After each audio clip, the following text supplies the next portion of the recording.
Hello বন্ধুরা, সবাই কেমন আছো? আশা করছি সবাই খুব খুব ভালো আছো। আর আমিও খুব ভালো আছি। আবার চলে এসেছি তোমাদের সামনে অনেক দিন পরে একটা একদম একদম নতুন নয়, একদম ইউনিক নয়, তোমাদের জানা রেসিপি ইডলির সাথে চাটনিও আমি বানাবো। তো চলো দেখে নাও ইডলিটা কীভাবে বানাচ্ছি। এখানে আমি যে মাপে সুজি সেই মাপেই একবারই টক দই দিয়েছি, দিয়ে ভালো করে ব্যাটারটা রেডি করে নিয়ে আর এক প্যাকেট ইনো দিয়ে দিয়েছি। দেখো এবার ব্যাটারটা আমার অলমোস্ট হয়ে গেছে। থিকনেসটা ঠিক এরকম রাখবে তোমরা, দেখতে পাচ্ছ। ইনোর উপরে একটু জল দিলে বেশ ভালো ফরম্যাটটা হয়।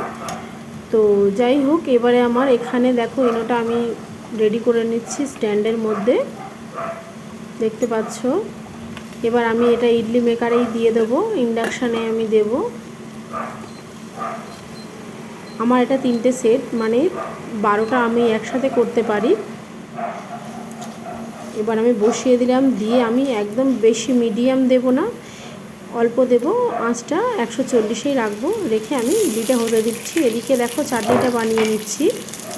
চাটনিটা বানানোর জন্য আমি ননস্টিকে একটু সাদা তেল দিয়েছি, বাদাম আর ছোলার ডাল, তার মধ্যে একটু কারিয়া পাতা ধুয়ে নিয়ে দিয়ে দিলাম।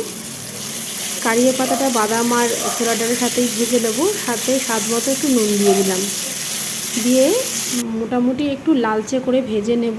আর ছিল সাথে নারকেল, মানে তোমরা যদি ফ্রেশ নারকেল পাও তো পিস পিস করে দিয়ে দেবে, আর যদি না পাও তাহলে শুধু নারকেল ছাড়াও হবে। ব্যাস, এবার এর মধ্যে মিক্সিতে নিয়ে নিলাম একটু জল, এবার সাথে নিলাম একটু ধনিয়া পাতা।